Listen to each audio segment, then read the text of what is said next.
Okay, so today I am going to share with you how I can squash, yellow squash to be exact. And I didn't want you to have to wait and watch me slice up squash, but I want you to slice your squash the thickness that you like for fried squash. This canning method is for squash slices that you're going to can. You're going to can and then fry later. I'm sorry, I went on and sliced all of the squash to my liking. So inside of each of these jars, I have a half a teaspoon of salt, and it's called canning salt. Okay, so canning salt. And then I put in a half a teaspoon of distilled vinegar, so white vinegar. Now you notice that these jars they have a wide mouth. So when you slice up your squash, it can fit inside of here. If you use the wrong size jar, so this is a regular size jar and this is a wide mouth jar. So you can see the difference there. See, your squash would not fit in there unless you chop it up or slice it up and cut it in half. But usually people use a wide mouth jar, or they cut them up in chunks and put them in a regular jar. So this is the wide mouth. And what I'm going to do now is put the lids on, and I'm going to put them in the canner. But this is the main process. So let's get started with putting them in the canner. Now, just to give you an idea of the components we'll be using. So these are called wide lids. And yes, I do reuse my lids unless they have rust on them. If you don't want to reuse your lid, that's okay. You can use a new lid every time. These are called Tattler lids. I've never had a canning experience to fail using these, and I'm going to show you how to use the Tattler lid and then the regular lids also, the Sure Fit. Okay, so let's first. So notice that the water line is like above, right before you get to here. The lip of not the lip, but the inch away from the lid, inch away from the rim.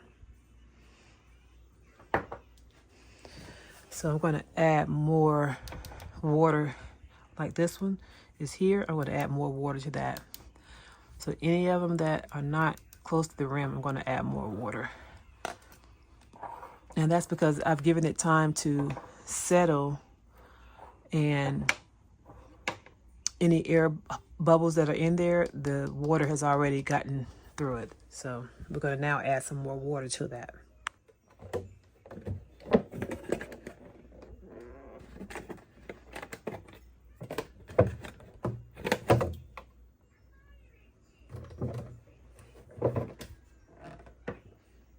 Just need a little bit.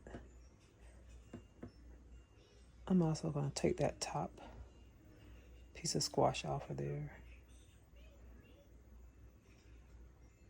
And I'm just bringing it up higher of an inch below the rim.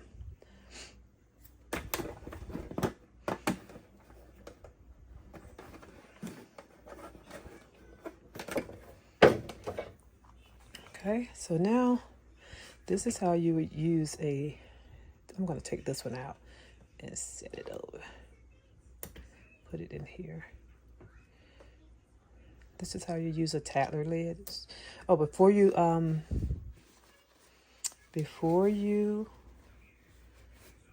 put your lids on, you want to take a paper towel, just fold it up like that. That's just a little white vinegar, and I'm going to clean the rims. I didn't use anything greasy today, but still you want to make sure your rim is clean.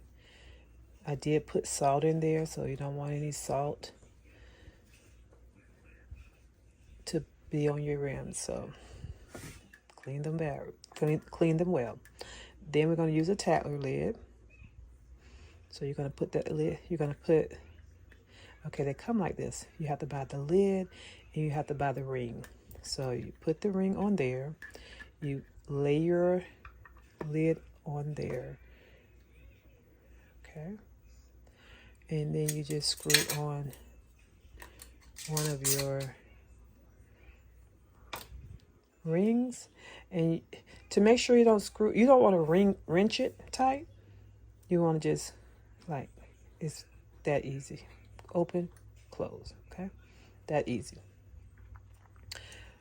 All right, let's do that again with the Tattler lids. Let's push this down on the side out so can it fit? No. Okay, well, we'll leave it there. All right, so again, the Tattler lid. This actually says Tattler. The other one was a generic brand, but this is a Tattler lid. You put your ring on.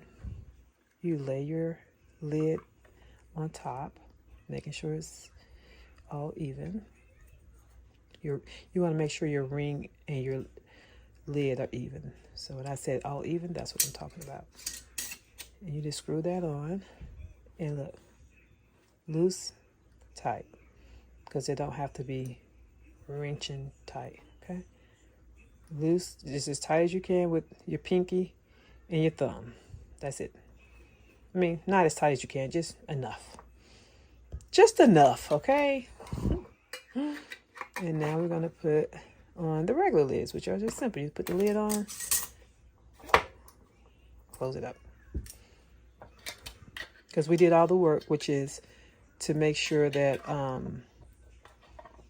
the main part of the work is making sure your amount of water was at the right level and making sure that you clean your jar top. Okay. I'm just a little anal. I like to turn my lid to where the words on the jar are. So this says ball, and I face my lids in that direction.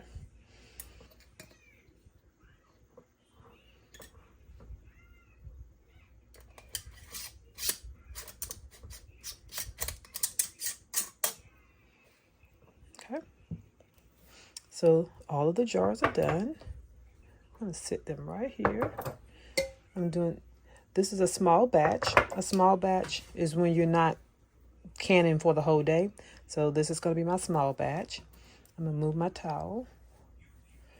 And we're going to put the canner up here. Okay, so I added water to the pot, to the pressure canner. I put it up to, it should be up to 4. I thought it was there. Let's put some more water in there.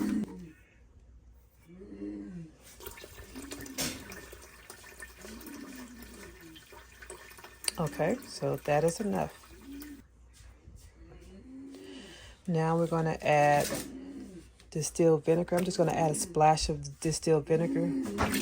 So in the canner, now we have water, and it's up to the line for 4 cups. And I added a splash of vinegar.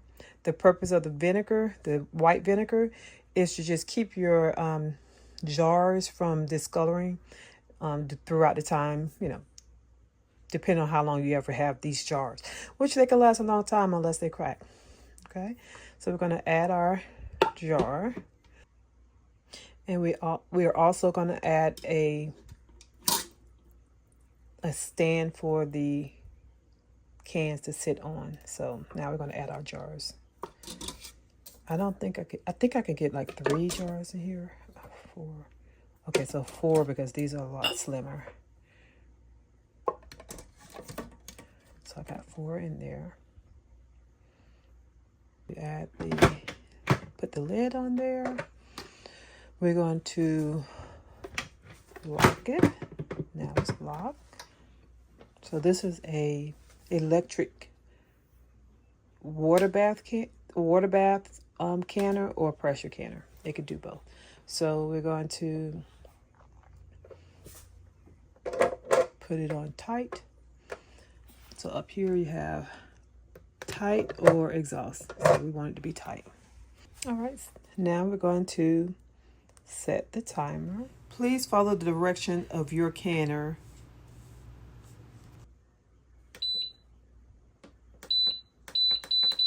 And it's going to be 10 pounds of pressure for 30 minutes. At this point, the canner is for canning squash. That needs to be set to high on the canner, and it needs to be 40 minutes. So please follow the directions on your canner. So now we're just waiting for it to cook, and we'll be right back. Okay, so our canner has stopped.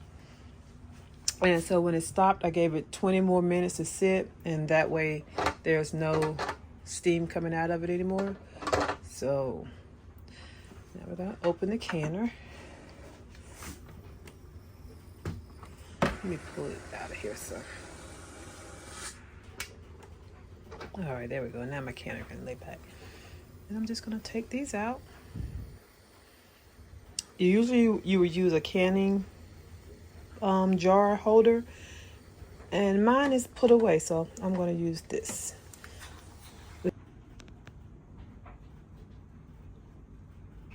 And that's what it's going to look like once you take them out.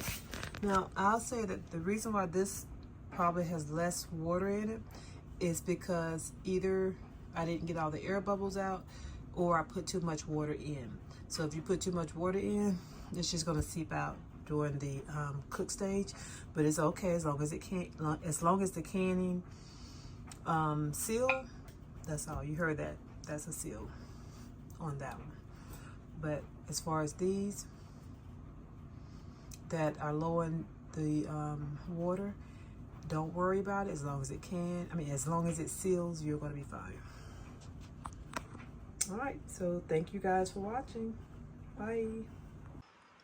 So after your canning jars come out of the canner, you want to do a quick check to make sure that your lids are truly sealed. Sometimes lids may look like they're sealed and they're dimpled in or sucked in, and the next day you may open up your jar and find that it's not. So this is what I do to make sure that my jars are sealed before I put them on the shelf. So this is how you know that your canning jars are sealed once you've taken them out of the canner. So this is the next day. You open up your jar. You try to lift your lid open, and it didn't come open. So that's how you know that it's sealed. You can't take these off if they're sealed, usually not with your hands. See, that is sealed.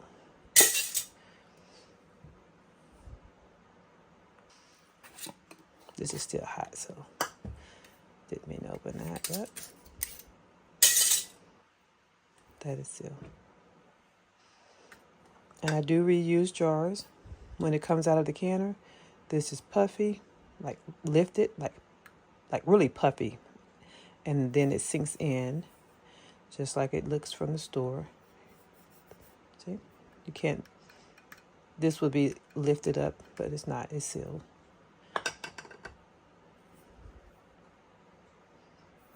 Okay, thank you.